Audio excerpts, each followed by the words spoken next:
Shane Van Boening, a name that defines greatness in the world of pool. He picked up a cue at a young age and never stopped chasing perfection. Through discipline, focus, and relentless work, he rose from a quiet prodigy to one of the world's elite competitors. When Shane steps to the table, people stop and watch, because greatness doesn't announce itself, it performs.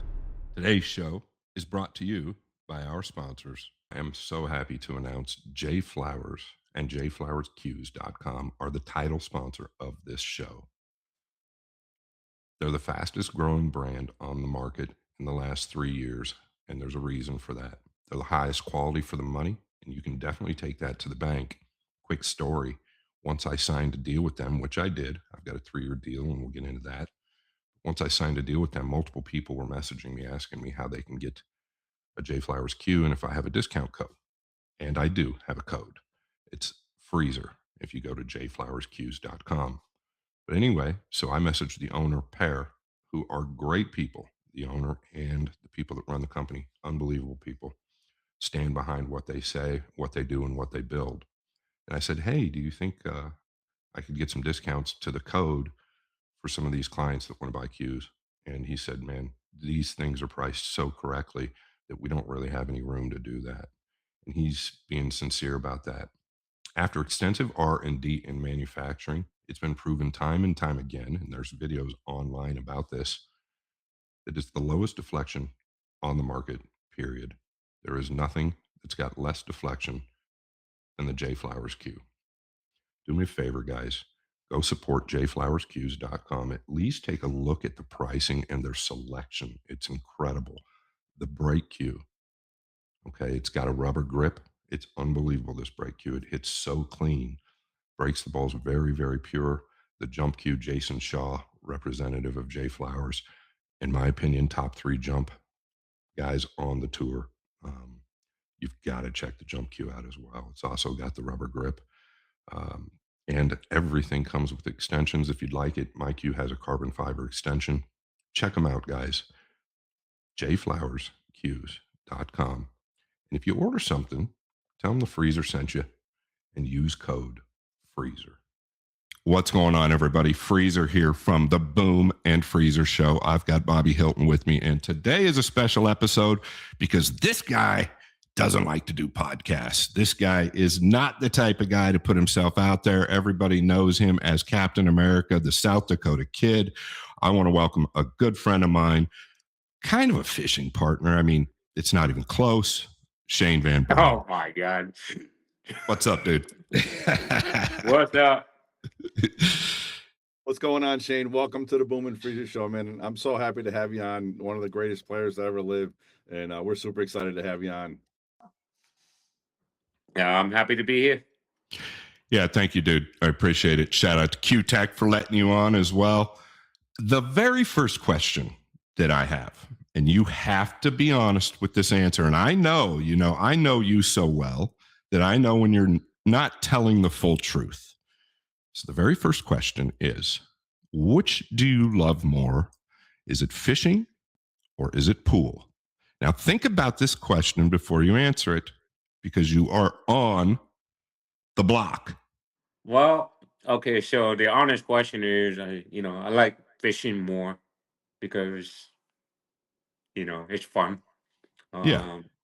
I take fishing is funner, much funner than pool. Pool is just like draining you out. Like, you got to travel all over the world. You got to compete with the best pool players in the world. I still have it, but it's just not the same as it was 15 years ago or 10 years ago, when I was winning all the time.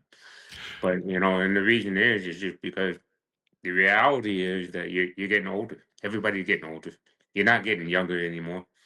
And when you think about these things, as you're not getting younger, you want to take a chance to have these opportunities to do something that you enjoy.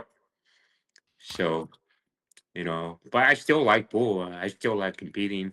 I still got it, and I'm trying my Yes, you hardest do. to, try to win one more world champion, try to win one more US Open, which I almost did. And, it's just the way life is. Everybody's Asian. So I'm just trying to do what's best for myself. I think that's a great answer. One thing that we can't beat is father time. You do fish at a high level. You're at least a 702 Fargo at this point. That being said, I still think 702. Wow. yeah, he's made it 702. He fishes in one hole. He does. You do have names. You told me the names of the fish. I won't.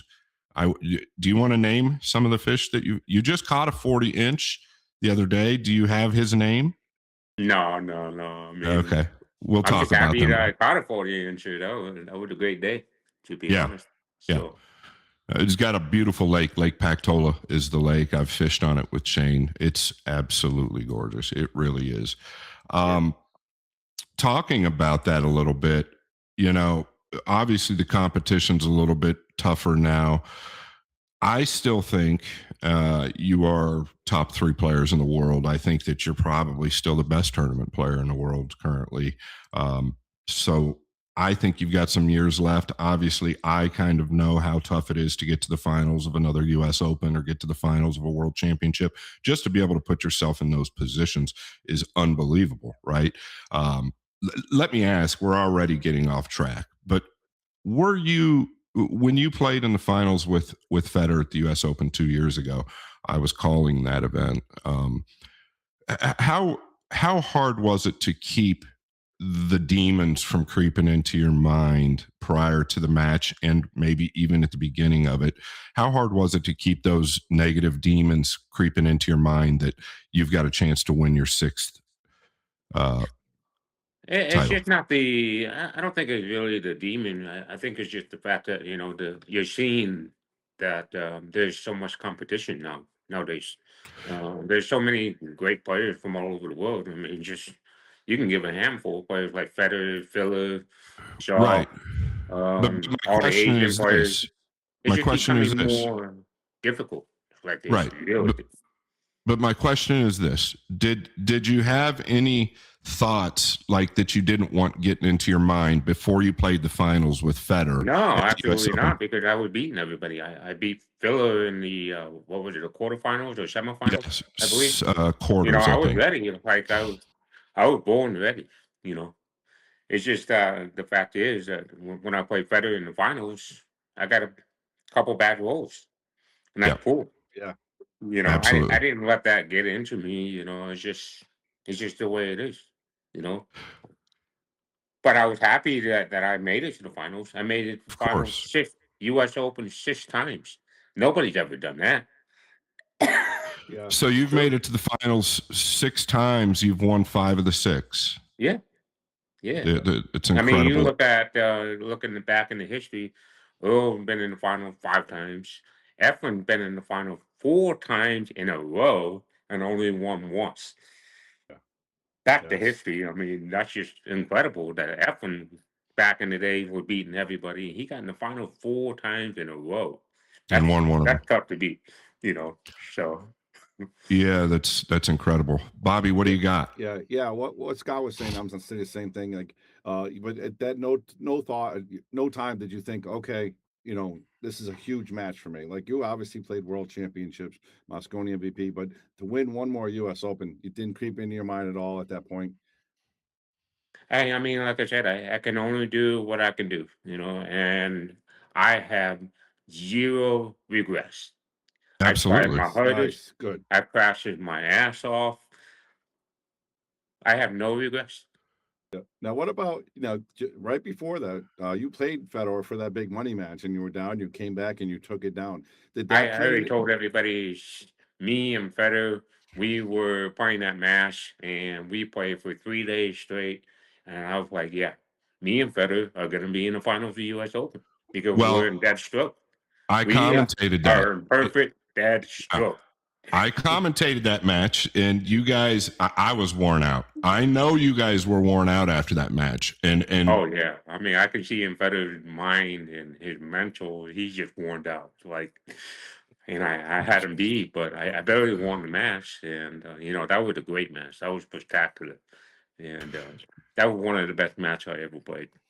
Yeah, that was an amazing match. My goodness, a race to 40 over 3 days. I don't know if people realize how grueling It's and mentally hard. Really.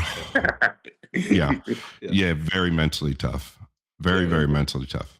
and for you to be able to come back like that, and then like you said, you're not getting younger, right? You're not the youngest player on tour, but you're playing your third day, your whatever 200 and something game. Where do you have that stamina from? Where do you think you get that from? I seen you, when you're on tour all the That's time. just from experience, as far as when I was younger, I played Alex, I played Boosty, I played Dennis.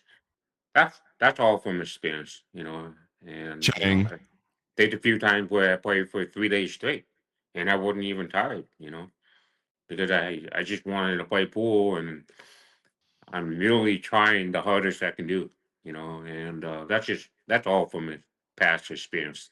So. You and I played a match that Oh yeah, was we played that big match at what's the name of the pool? Pool Sharks in Pool Vegas. Sharks. Yeah, the pit. We played And for 3 days straight, and was it 3 days straight or 2.5 or something? it was like 2.5. Yeah, it was like Yeah, third. we Well, it saw was the like sunrise and sunset 2 times while we were playing pool. That's amazing. That's amazing. It's so much. Yeah, you talked about that in your Hall of Fame speech, right? That was part of your Yeah, conversation. Yeah. yeah. I mean that was crazy match. yeah. Craziest match I ever played.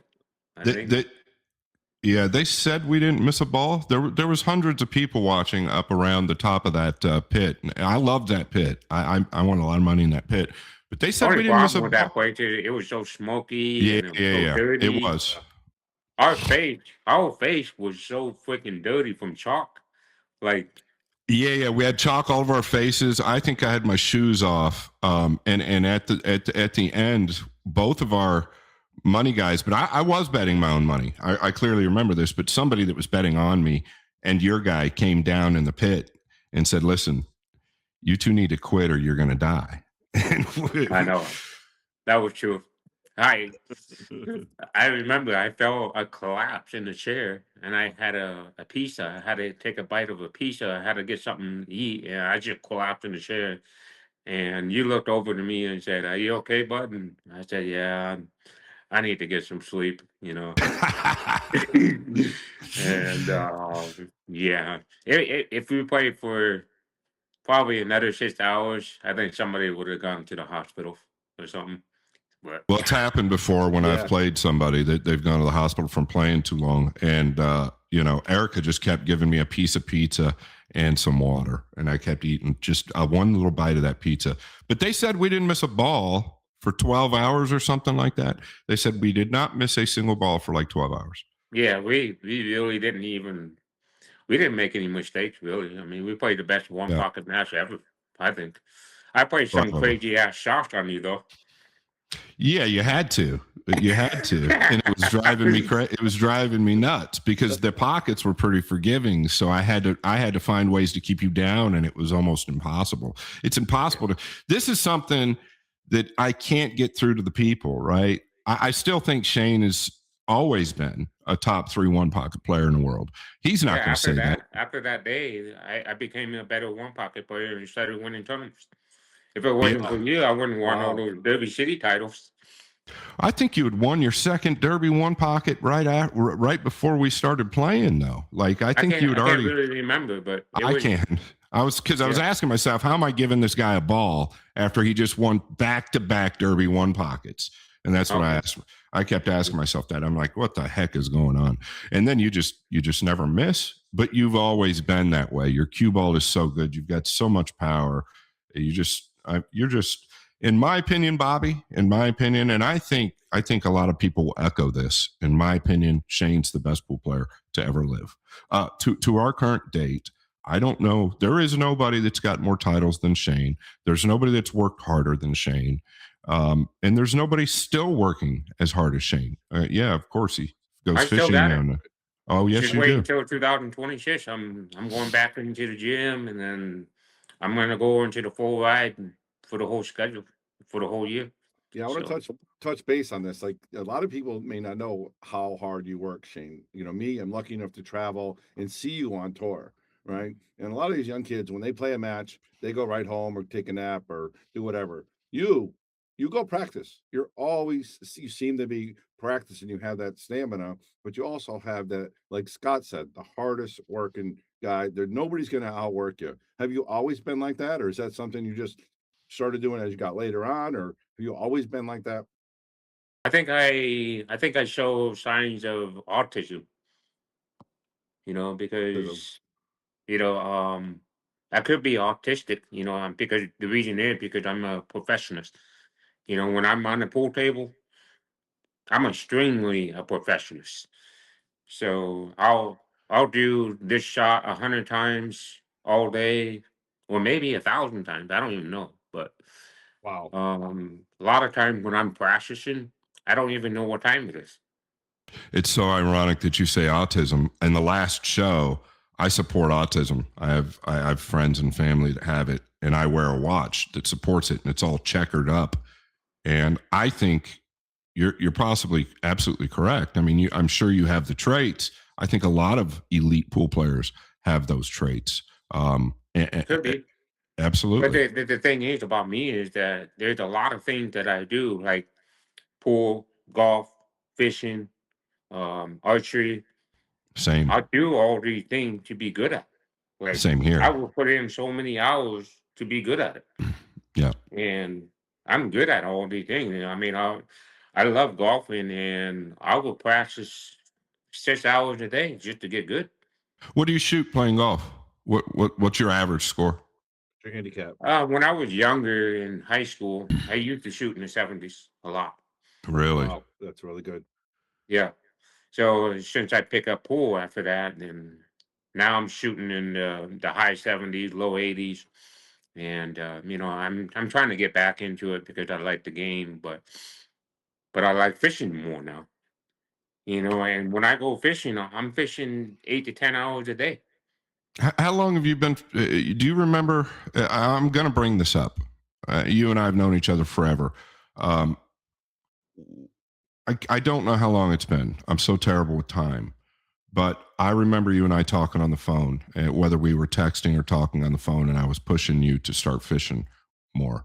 And I kept pushing you to do that. And then you got real comfortable with it. I pushed you to get a boat. You kept telling me no. And I think it took about a year and a half to 2 years. I've said, because I had a bass boat. And I kept telling you, I said, get a boat. You're going to like it. Get a boat. And I'm just going to attest to what Shane was just saying. He does everything. If I could take my camera out to my boat, everything is perfect. Everything is absolutely perfect. Yeah. I'm very sick. I've got a tackle wall. I've got a lot of money in my fishing gear. I love fishing more than pool as well, because there's something being out there by yourself on the lake fishing.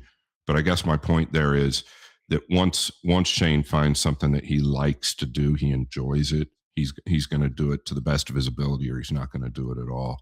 And I Yeah. think that was the best thing in the world for you. I don't know if you didn't find fishing.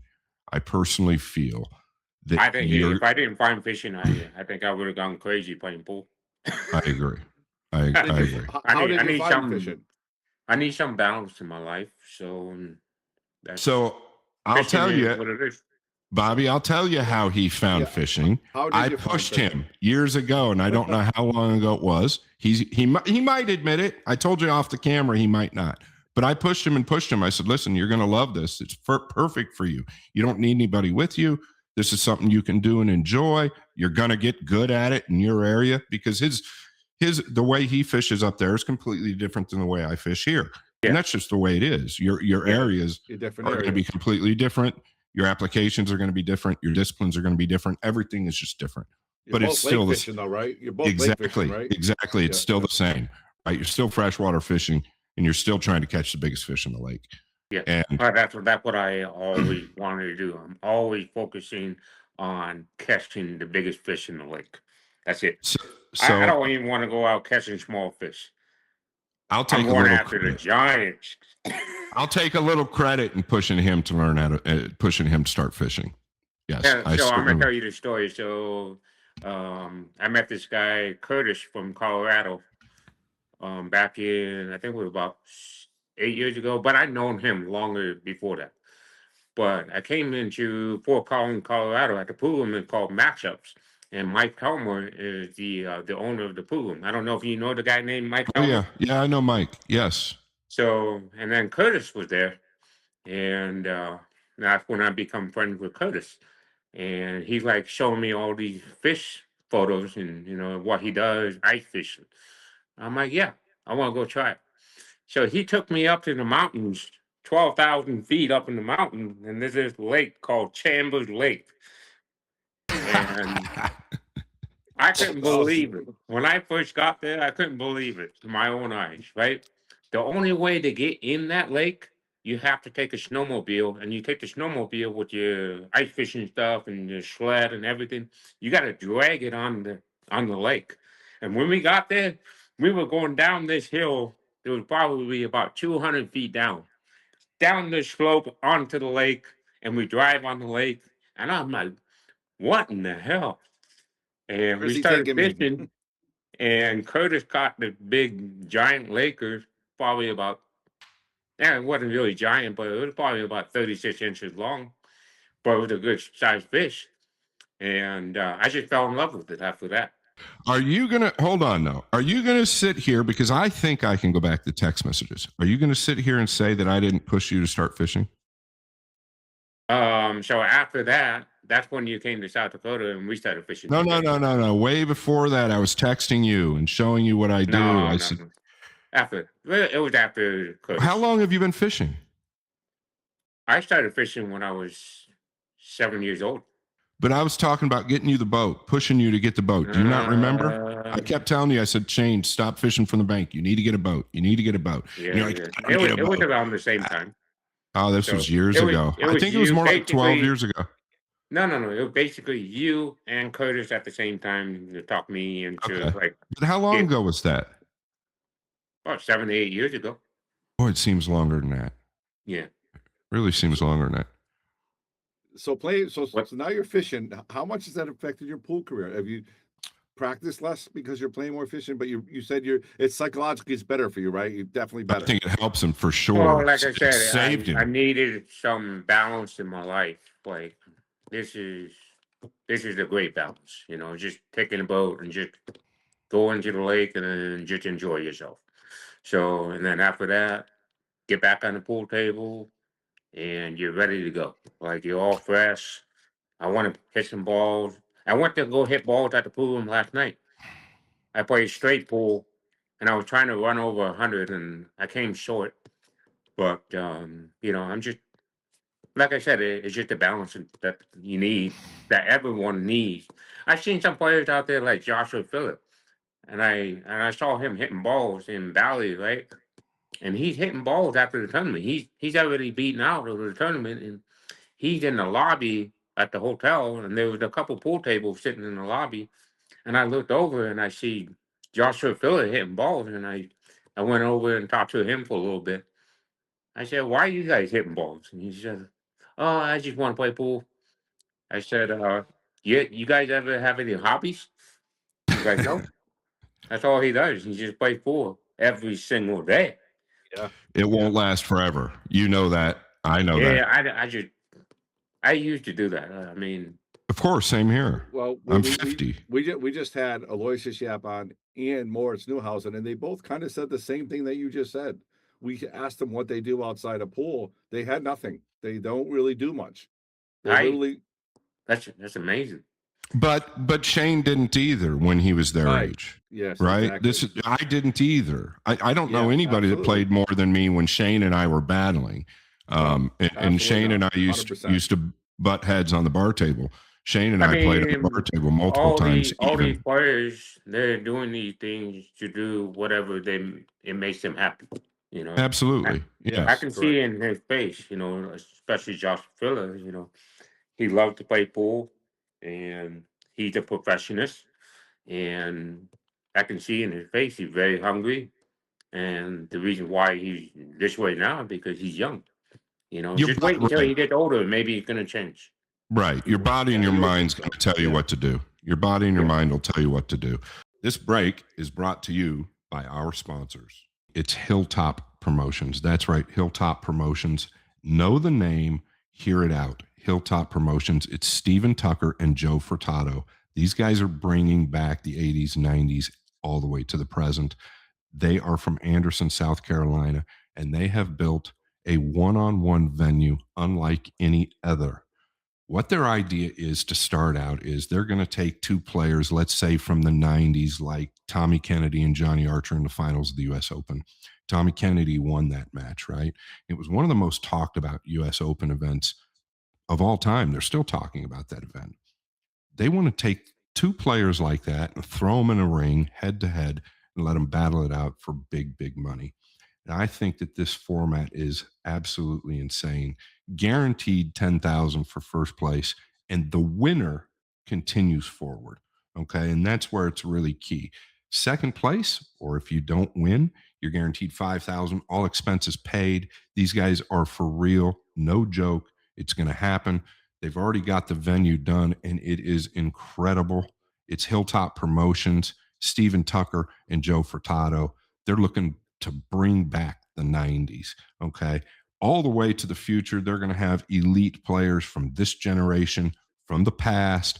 But what they're trying to do is take these players from major finals and butt them up head to head so the loser has a chance at revenge. Hilltop Promotions. Keep an eye out for them. I'm going to take a minute here to talk about In the Box. Now, In the Box, Elvis has been with us since day one. He's a huge supporter to the world of pool, but not only that, he has great products. For one, look at this banner behind us. That was done by him. That's the Boom and Freezer Show. But he also can get you some shirts. If you need APA shirts, UPL League shirts, any other shirts you need for your teams or any other sporting event, you can check out Elvis. That's inthebox.com. The link is in our bio. Check them out. They do great stuff. You can get your names on them, get your names on the side. He also personalizes a lot of shirts and stuff like that. So if you have something special you want on it, let him know. He can make it look amazing. So check it out. That's inthebox.com. The link is in the bio. And Elvis, tell him the Boom and Freezer sent you. You might even get a discount. Going to talk about a pool room that really needs no introduction, but this pool room is talked about all over the country, if not all over the globe. I don't know anybody that's sponsoring and representing more players than these people, but it's David and Leah Bartosiak. This room is in South Florida. This room is called Classics. That's right. It's Classic Billiards. I'll tell you what, they've got 9,300 square feet, and it's plush with diamond tables, bar tables, 9-footers. But one key feature that I'm personally in love with is a technologically advanced arena, and it's called the Aramith Arena. He's holding major events there, the PLP with Matchroom, one-on-ones. He had the Spanish Open with the 3-on-3s. He's doing it all. But this venue and this arena is second to none and dear to my heart because he's got an actual commentary platform and booth with windows that you can sit up there and work from. And me, personally, to call the games, I love it. Classic Billiards in South Florida, 9,300 square feet, full of the best tables on the planet, and the environment is second to none. Dave is not the church type going guy. He's the type of guy to let it rip. He likes to yell, likes to scream, likes to have fun. The vibe in this business is something I've never experienced before. And that's the vibe that he's trying to create all over the world. And I think he can do it. Dave is a leader. I love him like a brother. It's Classic Billiards in South Florida. And one last thing, don't forget the chicken wings. The honey barbecue chicken wings are truly the best chicken wings I've ever had in my life. And Shane Van Boening can confirm that. Classic Billiards in South Florida. We absolutely love you. Thank you so much. Tommy's Tattoo Supply is probably one of the largest tattoo supplies companies in the world. And you can check out the link. It's on our bio. That's Tommy's Supplies, Tommy's Tattoo Supplies. This guy has everything you need from tattoos, from ink to tattoo guns, to any other products you need for tattoos.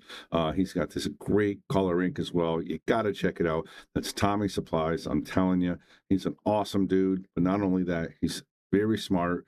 and he's got a great company. And if you have anything to do with tattoos, whether you're a tattoo company or just an artist, you got to check out his website and check him out. I promise you won't be dissatisfied. He'll take care of you, whatever you need. That's Tommy Supplies. Check out the link. We appreciate it, Tommy. Thank you very much.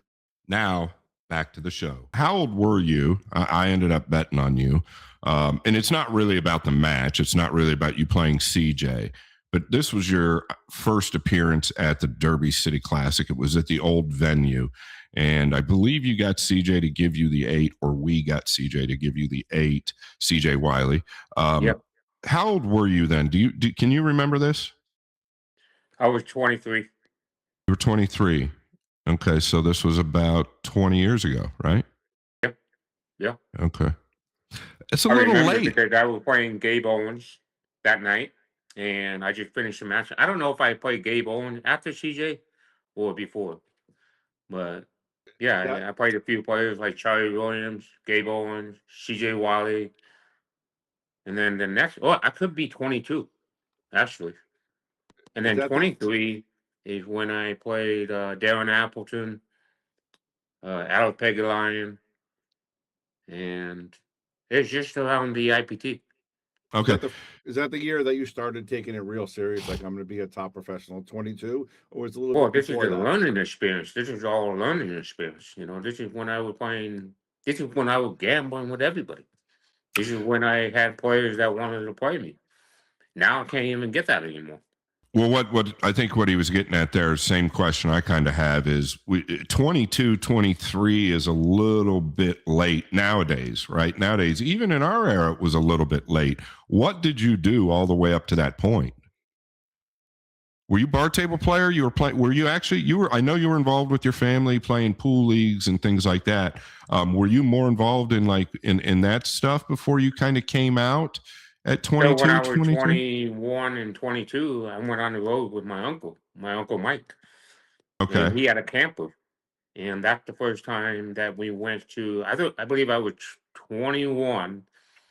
This is when, it's either 20 or 21.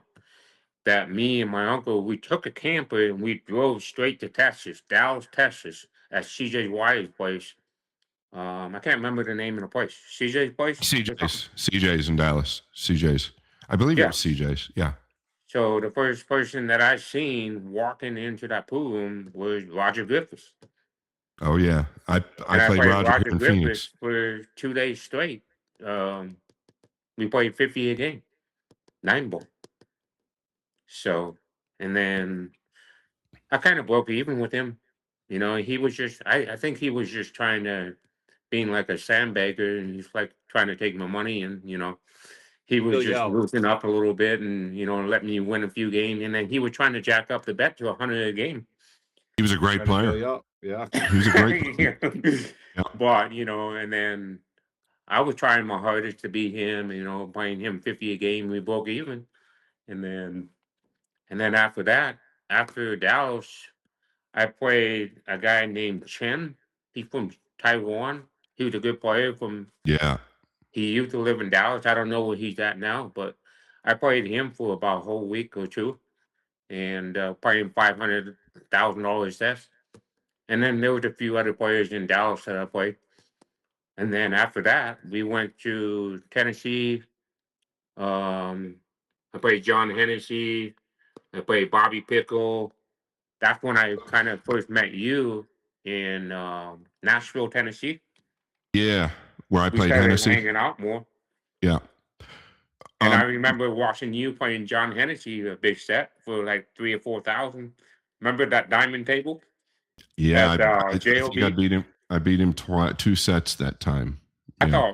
I thought both of you are gonna kill each other or something. I can see in both of your eyes that you just want to beat each other's head off.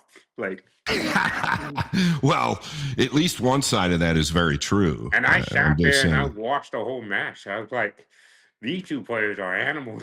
You remember that match? I remember that match.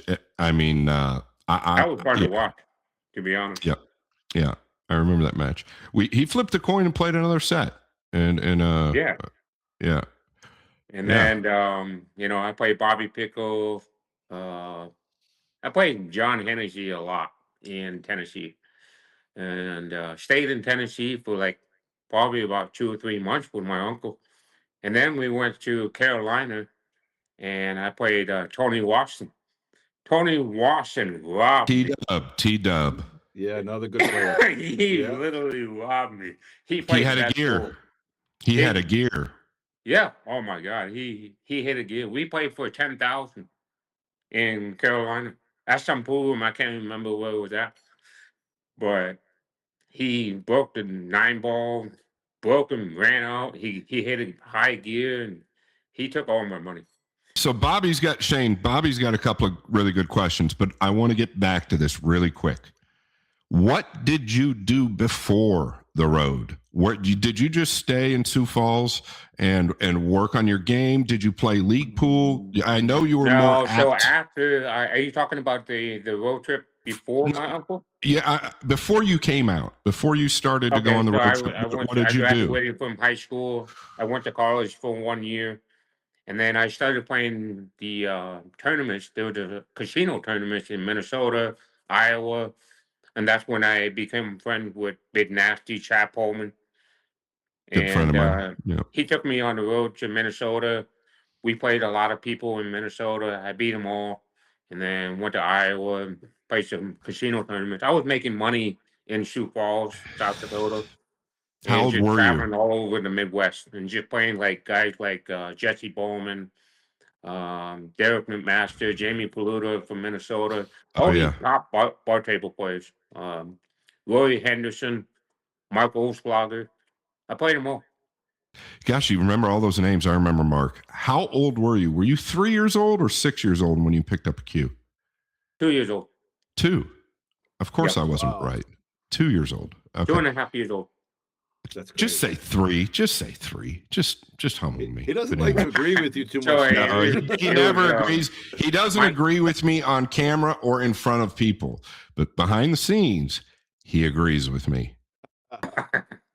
So my grandfather owned a pool room in Rapid City, and when I was 2 years old or 1.5, my mom or my grandfather would take me to the pool room, and I would sit in the baby chair, and I would just sit and watch everybody play pool, and that's what I do all day, and that's all I want to do, and that's what they were telling me. And then by the time when I was 2.5 at Christmas, my grandfather gave me a pool table. I dropped all the toys and I picked up the cue naturally and just wanted to play pool. Wow. Wow, that's a great story. That's a Yeah.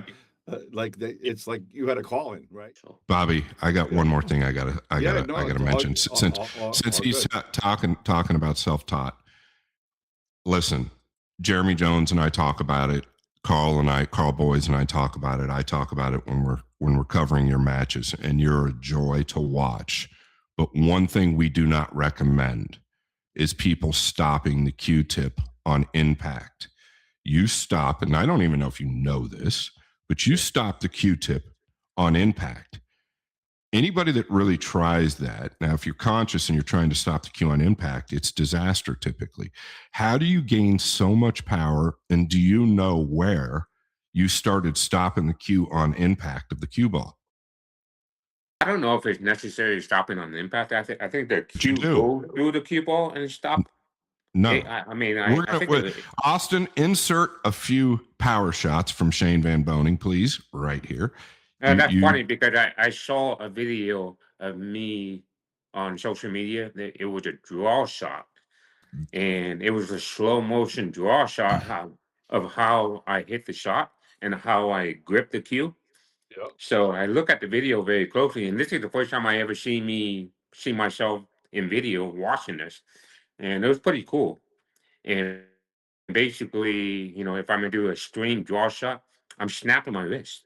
Yes. I don't even know Right. that, and Right. this is all by feel.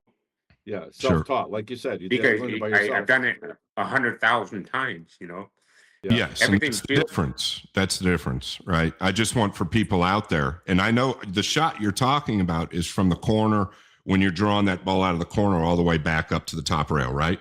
Yeah, That's exactly. the shot you're talking about. You stopped the cue on impact on that shot. Yeah, I mean, And there's nothing wrong with that. No, I'm You not know, saying there is. I'm not saying there's. All I'm saying is it's not something that can be taught, right? It's not something that can be taught. It's not something that most players do. 99% of the top players out there do not do that. You're a rare breed there. And when we're teaching, we talk about you being an anomaly in that essence or in that sense because of how talented and how much work you've put in.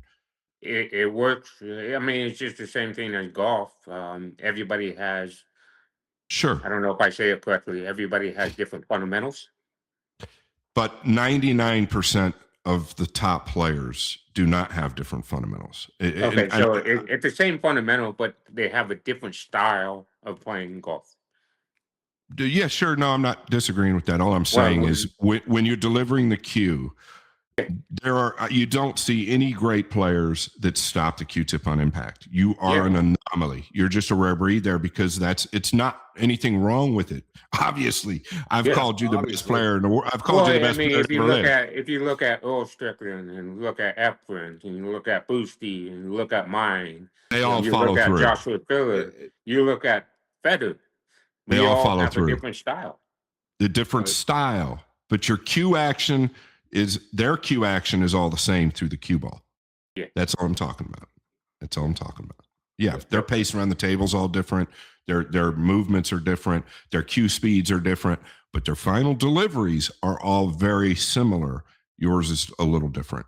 But That's I all. think it's still fun to watch and to see Absolutely. how all these players play their different style, and that's the beauty of the pool. You know, there's so Agreed. many great talented pool players. They all play differently, and that's the I beauty agree. of it. And back when you were younger, right? When you were younger, like you said, you're self-taught, and Scott can attest to this. He does lessons now with everybody and shows people. When you were younger, nobody taught anybody. You had to learn on your own. And that's Yeah, kind of why everybody's stroke was more different back then. Where now you may see Fedor and a couple of the other guys have a similar stroke because they all learned the same mechanics from everybody. Back when you were Yeah. playing, it was on your own. That's it. Yeah, yep. Americans were more of a hodgepodge of learning. We didn't have great instructors or anything like that. What we have learned, though, over covering the World Nine Ball Tour and the elite players, is most of the elite players have a final delivery, meaning the takeaway and the delivery. Most of all of them are about identical on the cue speed, including Shane. And most of all of them follow through to a certain point, right? Whether it's Yep. 4 inches, 6 inches. No, Shane, we're all not the same. Absolutely but, not. So, but you're different. You're definitely different in the cue stoppage. You stop on impact. But yeah, yeah. what do you got, But I buddy? like it. Oh. I like the way I play. I kind of like it too. I didn't like it when I was playing you. I didn't really like it when I was playing you, but I liked it when I beat you, but that was it. I got a couple of things, Shane. First, you touched on Earl's one of your favorite players. You said one of your idols growing up, right? You said Yep. Earl Strickland. Who else was some of the people that you watched that you really enjoy to watch?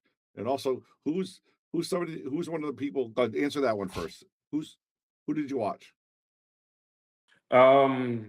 When I remember when I watched on ESPN, I was at the pool room and I was just watching pool on TV, and I see Strickland playing all the time on ESPN. He was playing the Challenger champion against Francisco Bustamante and Efren back in the days, and and I was like, yeah, I want to be on TV, you know. I think you did that.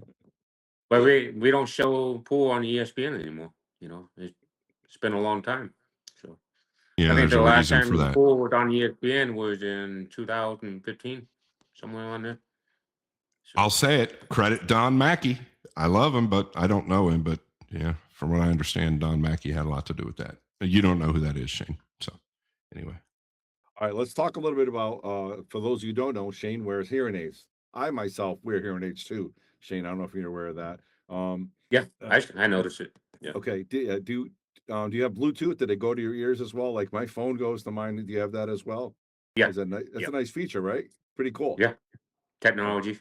Yeah. So Now, how do you do? Does it help you? Like a mute button, you call it where sometimes you can turn them off. Does that help you? Do you use that for real in tournaments and events? Well, that's the Uh-oh. problem with it is now is the fact that when I'm in the match and all of a sudden my phone goes off and it goes right through my Bluetooth while I'm down in the shop. So I'm like, can you shit. hit do not disturb on your phone? Yeah, Sometimes I you forget. forget. Yeah, you can. But you could also, yeah, you can put That's Oh. like no annoying. Bluetooth, all that That's the stuff. most annoying That part. happens to me too. Yep. Well, but you're not in the finals of the U.S. Open, Bobby. If he's in the finals of the U.S. Open, I'm going to remember to hit do not disturb. I mean, I'm getting better at it now that I'm putting my phone on airplane mode. So There you go. That works. Perfect. That works. Perfect. Yeah. So when you're playing big matches, do you ever mute them? Your hearing aids so you don't hear the crowd? No, Or? so basically, if I'm playing like matchroom events, I have to have one on, which is very low. And when it's on very low, I can hear the beep, but it's avoiding all the noises around me. So, and that's all I can Nice. do. Yeah, So, yeah. Do But you like have in money matches. Sorry, Bobby. You have 100%. You've shut your hearing aids off in money matches, and you better not sit here and try and tell me you don't. I'm doing whatever I can to win. Like sometimes I want it on, and sometimes a lot of times I want it off because I don't want to hear the birds. Yeah, But, yeah. But I no, get that. there's nothing wrong with it, right? No. But I think where Bobby was going with that is, though, do you think at times it's helped you in your career to be able to turn the outside noise off? yeah, yeah. I mean, course. most of the time when I was younger, I had it off a lot of times. Yeah, yeah. Just A block lot. everything out and focus on the table, like you said. You get in that mode, right? That just. But at the same time, I want to hear the ball banging in the pockets. Right. I like the Absolutely. sound. Of course. Sure. It's part I of the love the action. It's sound. part of everything. Of course When I you do. slam them right into in the pocket, and that's like the best feeling you can get. No doubt. Oh, yeah, fabulous. That's the beauty Fabulous. of the game. So All right, let's talk a little bit about being on the road. I know, you travel. What's the most you traveled in a year? Would you know 30, 300 days, 250? I mean, I don't keep track, but I think this year, 2025 was pretty extreme. Yeah, Pretty extreme. it was a Like lot. I was over in Europe. I went over to Asia. I went to China. Bosnia. Like, yeah, I counted. I look at my United account.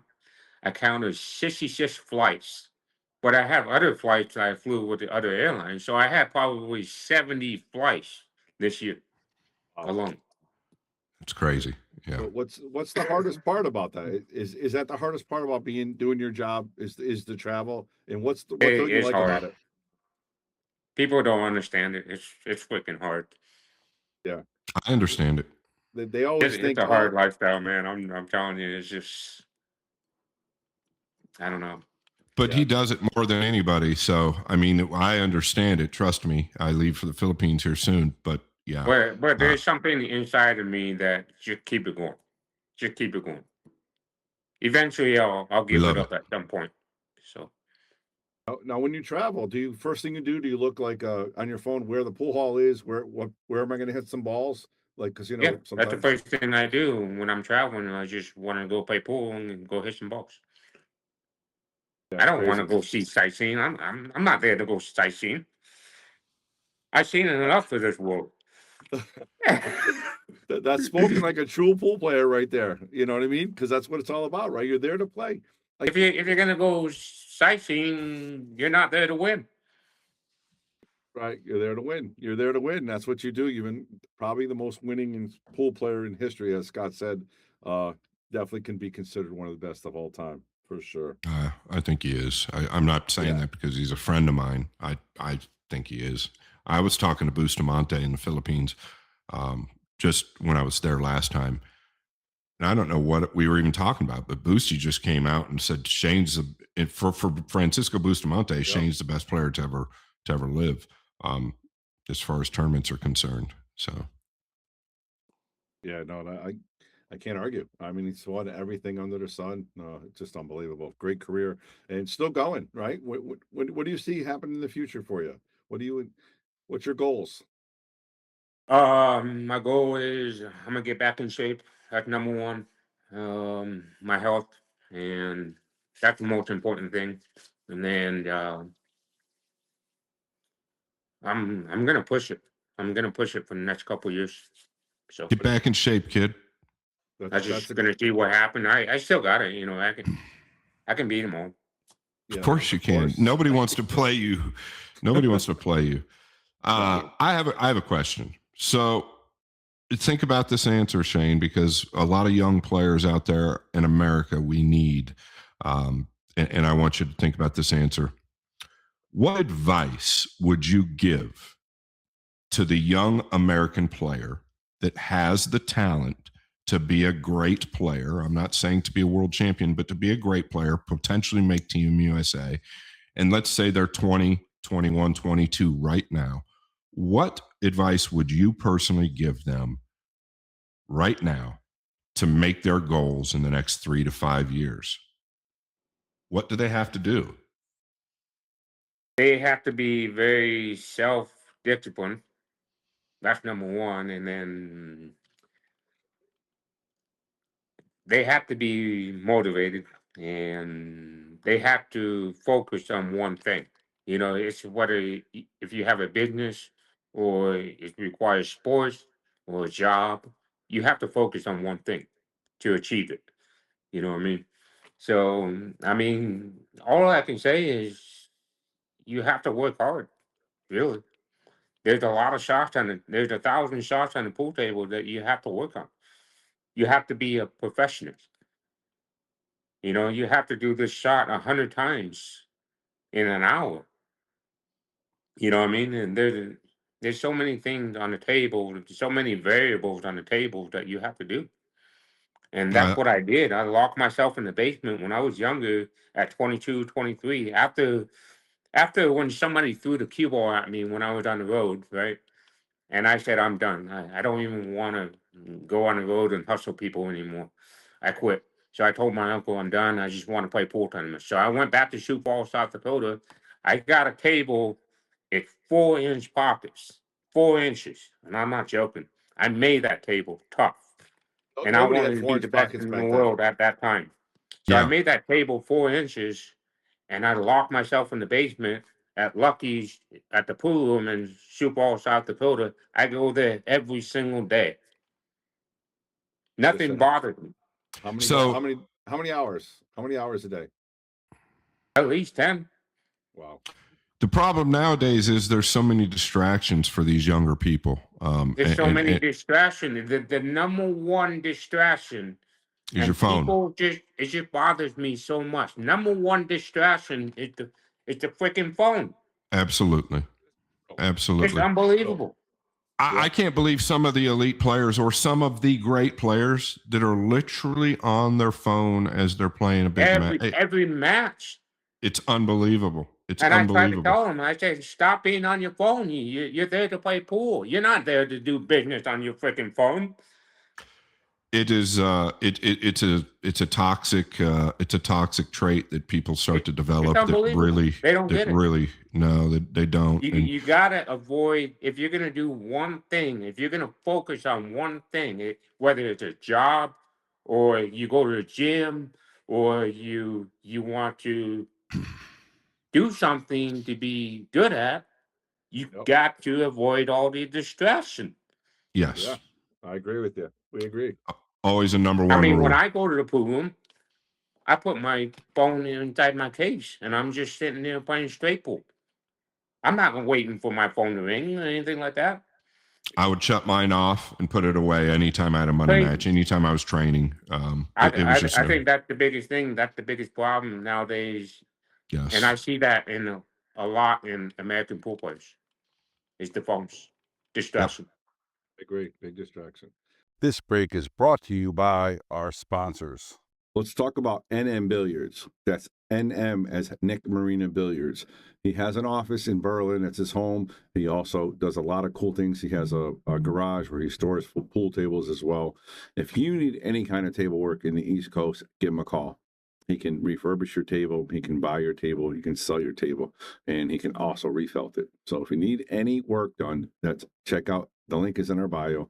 It's NM Billiards. It's Nick Marino, an awesome dude. He'll take care of you or whatever you need as far as table work, whether it's refurbishing the table, bringing it back to life and getting it refelted, getting it recloth, whatever you need. Check out Nick Marino Billiards. I have to mention my friends here in North Phoenix. It's Metro Sports Bar and Grill.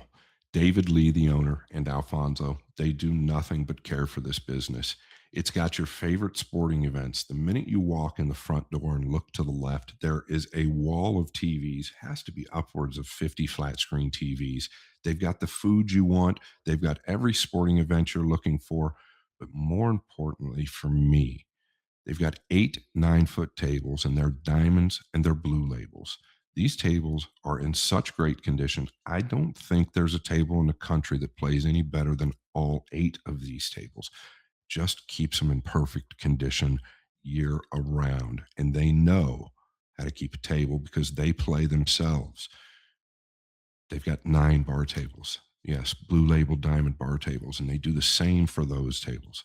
This place is your destination if you like sports and you like pool. Every single night of the week, they have some type of a tournament. They have leagues there. And then on the weekends, it's run and gun. People have a blast. It's in a great location. It's in North Phoenix off the I-17 in Dunlap. Do me a favor. If you're in Phoenix, you have to check out Metro Sports Bar and Grill. Tell them the freezer sent you.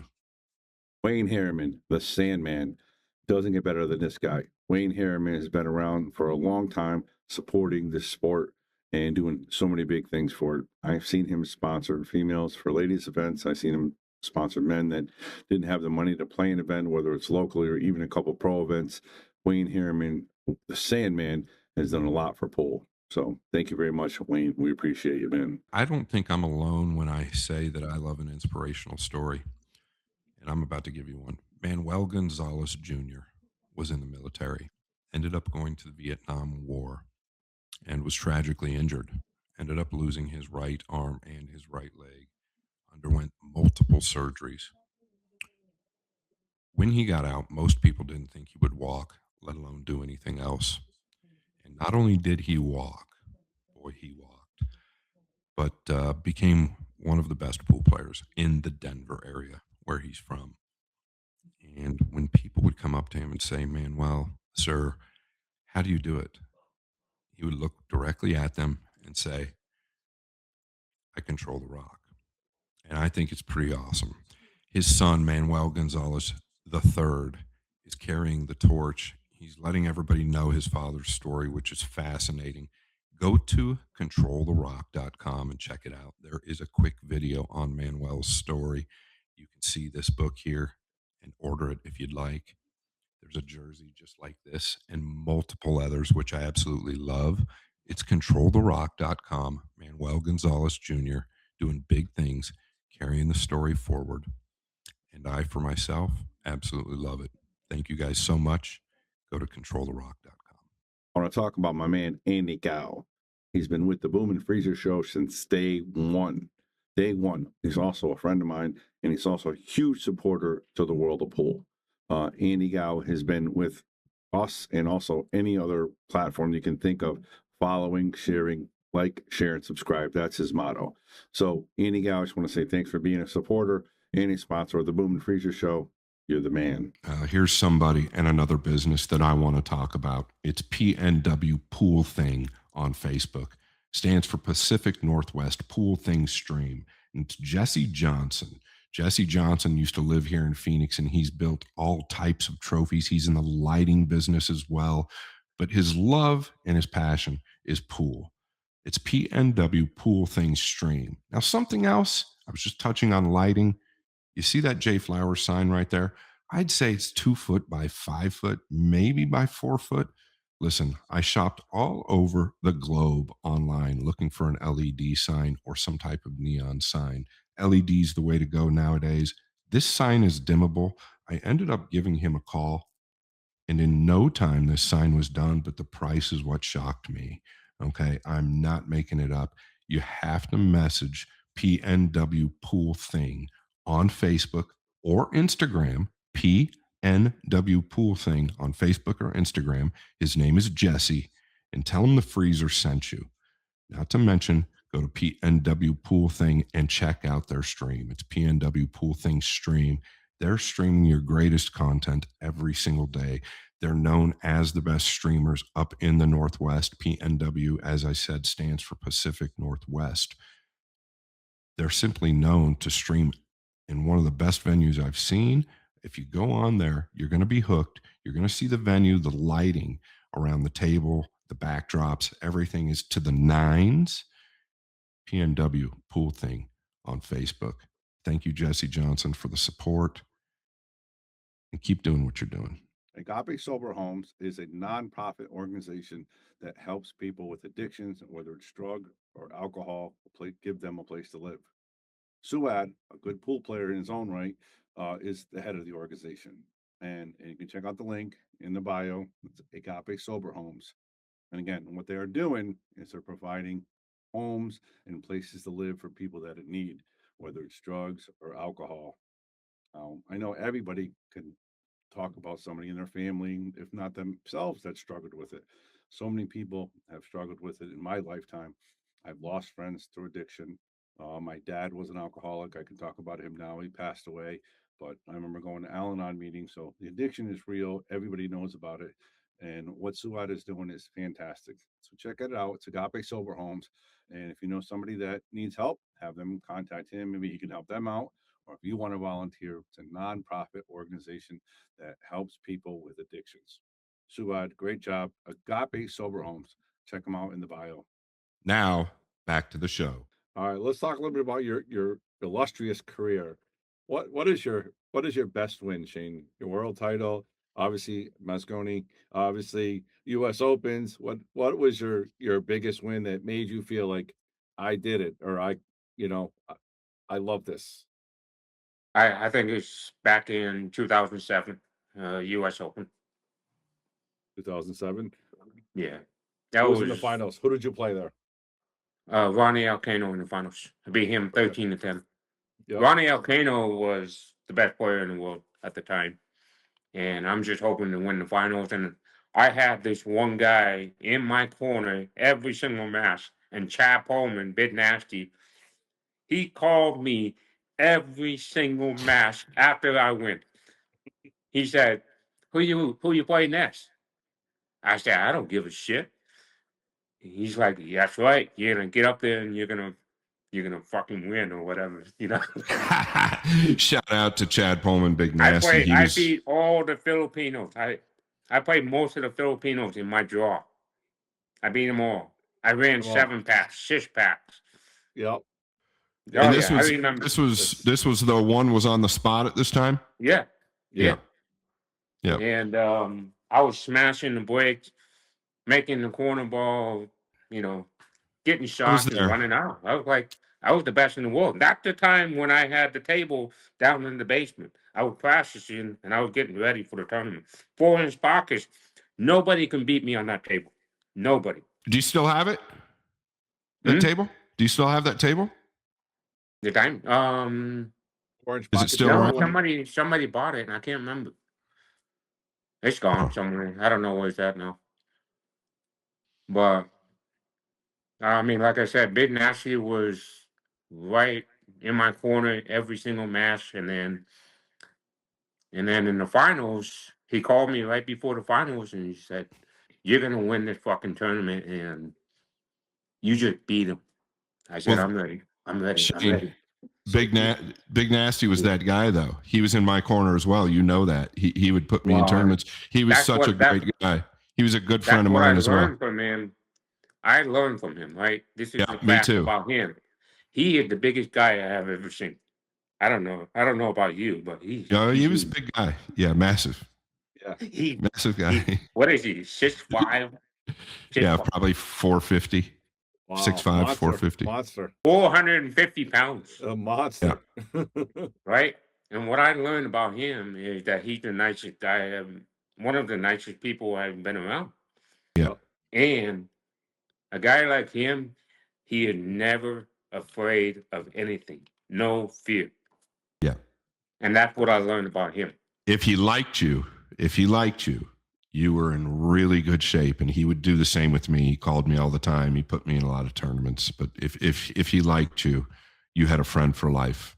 It was heartbreaking the day he passed. Just so people Yeah. know who this guy is, he was one of the founders of TAR, the Action Report, and they Yeah. were really the pioneers. Mark Griffin at the time owned it. He was behind it, but they were the pioneers of the live stream, the big live stream where they could highlight matches. And this is where Shane played Alex, the historic set that I was right there watching at the old Derby, right? Yeah. Yeah. He Insane. went, we drove. I never do this again. We drove to Derby City from Sioux Falls to South Dakota, me and him. And there was an ice storm in Iowa that we went through. I don't know how we made it. We saw probably 100 cars in the ditch Yep. And you're just on the going. way to You're Louisville. just going. I'm going. I couldn't believe it. I'm just going. And I said to myself, I am never driving to Derby City ever again. I'm flying. I couldn't believe it. Yeah.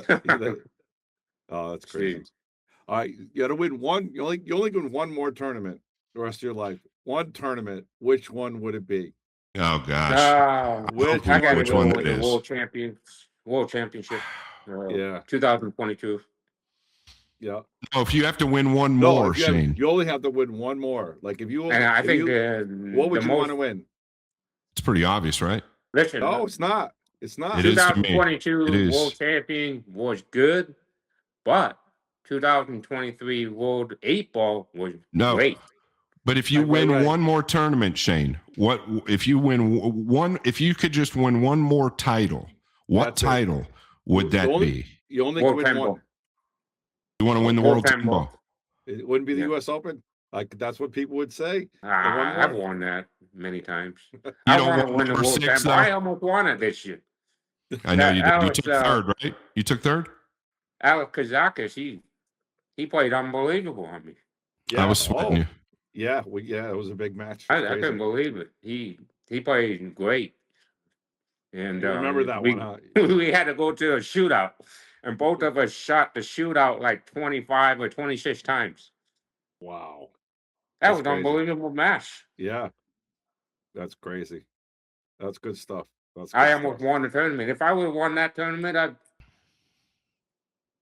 Well, you already won everything. that'd be great. Yeah. All right. Very nice. Very nice. I'm gonna keep it going. I'm gonna play next year in Vietnam. They're gonna have it there for a couple more years, I think. So Okay. You're only gonna do the whole. You're gonna do the whole Filipino Vietnam tour. Everything. no, I'm gonna go back to. I'm gonna play all the WPA events. Try to win the world champions and U.S. Opens and You're just going to play I'm gonna whatever go you all want the to major play. events. Yeah. Yep. But I'm not gonna travel overseas for the next 6 months. No. No way. Too much, right? Too much. Yeah. So All right. Let's talk a little bit about my partner over there from the Bowman Fraser show. What do you think about him being captain of Mosconi 2026? How do you feel about that? And you think he would make a good boy. captain? for Scott to be the captain, Yeah, Scott to be the captain. I mean, I think he can be the captain because he's friends with a lot of people, and in American tour. So I mean, he knows well about the players. So sure, why not? Yeah. Yeah, I You mean, know, I think it would be great at it. I think it would no nonsense and just go in there and kick some ass. He's really sick. He's like you. You guys are so like what he does and what you do. Like you talked about, you do fishing, you do golf, you do it right. Scott's not playing that much, right? So when he's going out there, if he's going to be captain, he's going to be the best captain there is. He's not going to go there to be friends and well, hang out. I know that he gonna do whatever he can to help the players. So that's beneficial. So yeah, I mean, I don't see why not. So I'll talk a little bit about Mosconi too. What was the biggest difference between back in the day, when you were younger and you played with like Earl Strickland, Dennis Hatch, obviously your idol Earl Strickland, and then now you're the older, you play with the younger guys. What's the biggest difference do you notice with the teams and talk about that a little bit? well, the biggest difference nowadays is the European got stronger. There's so many great players from Europe. It's just unreal. It wasn't like that before. Right. Right. Do You you know? think changing the one on the spot made the difference? It's the 9 on the Oh yeah, spot? yeah. For the Mosconi Cup, yeah, Yeah. absolutely. Because back in 2018-19, it was the one on the spot, Right. and then after that, they changed it to 9 on the spot. There go the bad wolves. Yeah, bad rolls, right? Sometimes we get some bad rolls sometimes, man. We get I some mean, bad I'm not rolls. trying to get that That's attitude. an attitude or mindset that I understand where he's coming from, but that has to go. It's tough. Listen, I know it's tough. I know it's tough, but you guys have had the shots, you've had the opportunities. You actually played very well That's this the year. thing. When we had the one on the spot, we had so many opportunities because it's an easier break. Shane, you guys listen. You guys had no. I don't remember anybody. Maybe it happened 2 or 3 times. I don't remember anybody breaking and running out this year. No, it's tough. It's tougher. Okay. So if I have 5 guys that know how to play defense and can make a ball, you can win. Yeah. But that mindset, right? It's toxic. I don't like it. I mean, let me explain my We'll opinion. talk about. So, Yeah. when we were breaking with the one on the spot, the break is easier. Of course, I understand where you're going with this. I get it. So But it's not going to happen.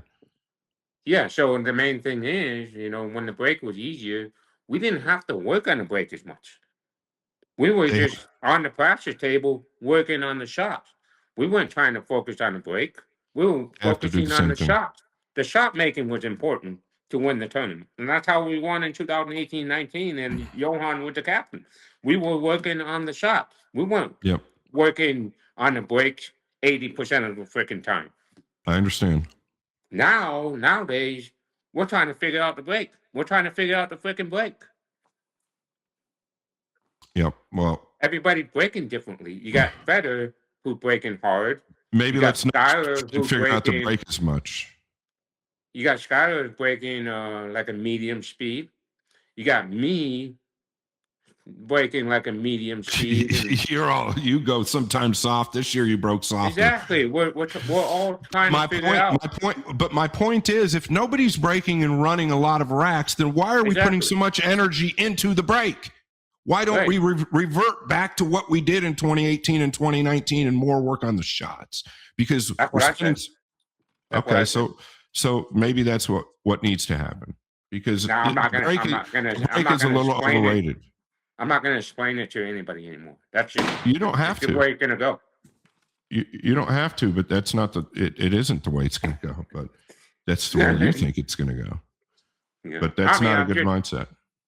I mean, some people say, "Oh, well, that's why with the attitude." I'm like, they're not a fool. You had a good attitude this year, Shane. You did. You had a good attitude this year, and the year before, year before, I was kind of hired to be with you. You had a good attitude then, until and you. It was. I did well. I did well this year. I was there to win. So, I won 2 points. you played the best out of anybody on the team, but I don't want to single one person out and then 4 other people. It's a team event, so they all played good or they all played bad, right? So you played great. That's excellent, but you lost, so no bueno. In the year before, your attitude was good up to a point. And I've never seen somebody suffer so many unlucky things that had happened in an event as you did there. And finally, you had a little bit of a breaking point. And well, you know what? People got to understand Mosconi Cup is too tough. It's tough. It is. It's insane. Yeah. It's insane. They don't understand the mentality of what we are going through. Right. The pressure, the tight pockets, right? Everything. The team effort, everything, right? All that stuff. Yep. Yeah. That's what it's designed to do. We tried. We tried our hardest, and I got no regrets. It's just the fact that the Europeans are playing better. Okay. With this format, they're playing better. All right. Well, I hope. I mean, they made some mistakes. We had opportunities, yeah, A lot. but you know, just give an example. Tyler, he tried his hardest, and I give him credit, but he just made a couple mistakes. We all make mistakes. Come Yeah. on, Everybody. I'm not going to judge Tyler, and you know, Well, I because don't think he's the subject, though. I don't think he's the he subject, right? tried his hardest. You know, it's okay. At the Yeah. end of the day, it's pool. So I look at it all. I look at you guys all as one, right? You can't, yeah, when you walk into that arena as a team, you can't single anybody out and say he played better than this guy. You guys are a team. You guys are missing balls together. You're making balls together. And it's but just part of it, right? the conditions are very tough. That's all it is. Yeah. Absolutely. All right, Scott. What's going on? Last question for let's go. I know you got a lot of fish to catch. You going fishing tonight? You going fishing? No, he's No, back home. No. I'm gonna go to the gym for a while, and then I'm gonna go to the pool room and hit balls. So He's done fishing, Bobby. That's why we're on the show. Yeah. yeah. Scott was blowing up my phone, and he's trying to get me on the podcast. I'm like, I'm fishing right now. He's sending You me fish? pictures of. And He's I'm sending not me. responding. He's I'm not sending me. responding to No, Scott. he would send me pictures of Larry and then Frank, and then I think he caught Jenny day 4. I can't remember if it was Jenny or if it was Jennifer. I don't. Are you really? Are the fish have names? Do the fish have names? No, they're just fun to catch. They're really awesome. So You were telling me their names when I was driving down the road that one day. yeah, We I were got talking one about fish. Oh, this is Jason Shaw. I think that last 40-incher was Jason Shaw. It was Shaw. You said it was Shaw. That's what you said. You called me, told me I caught Jason Shaw today. You know why? You know why? Because I was beating him at the Mosconi Cup, so I named him Jason Shaw. First time for everything. Yeah. It's okay, Jason. We'll send that. Don't worry about it. I'm sure that's going to make the highlight reel. Don't worry. Yeah, I'm sure it will. So last question before we let you go. We know you're busy and got to get some balls, get to the gym. 2027 or 2026. What's your big goals? What's your big goals for 2026? Number one would be getting back in shape, feeling good, and number two, I'm gonna think in my mind, trying to enjoy myself, having fun, and no negative, less negative emotions inside me. You know, whether I'm winning or losing, you gotta try to control your emotions. So, that's the mentality of being a pool player. When you're traveling all over the world, it's very tough to stay positive. You know, when you're going into tournaments and you're not playing well at some time, but majority of the time I'm playing well. You know, I'm winning a few tournaments, but I'm expecting to win more this year or next year. You know, Okay. so the only way you can control that, you gotta control your mind.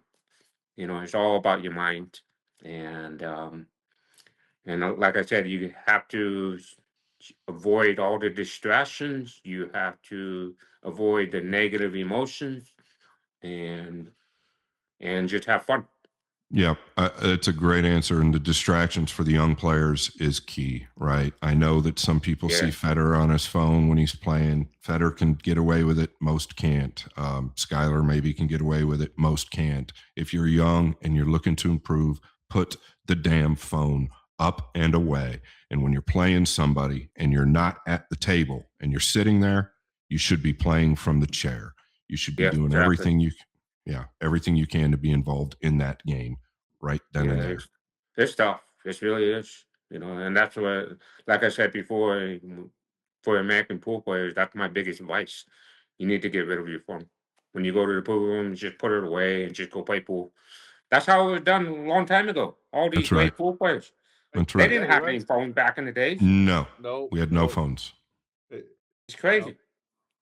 Yeah, it's gotten out of control. It has, but the big problem is, and I'm going to say it. And listen, I'm a huge Federer Gorse fan. But Federer is great, but he can be on his phone on some of these live streams. He's on his phone. He's on a live stream when he was playing your money match in the races to 120, right? So what my point to that is that when other young players see that, they're like, oh, maybe it's a tool to keep my mind off of other things. Maybe it's a tool to keep distracted so I don't have to watch this guy play. Well, the way we were taught growing up is that you have to be involved in the game, right? The phone's simply going to take your distractions elsewhere, and it's just not healthy. Yep. So that's my goal for 2026. Before we go, a big thank you to our sponsors who make this show possible: JFlowers, Classic Billiards, Tommy's Tattoo Supply, Nick Marino Billiards, Metro Sports Bar, Anytime Billiards, Control the Rock, Agape Sober Homes, Wayne Harriman, Andy Gow, In the Box, PNW Pool Thing, and Hilltop Promotions.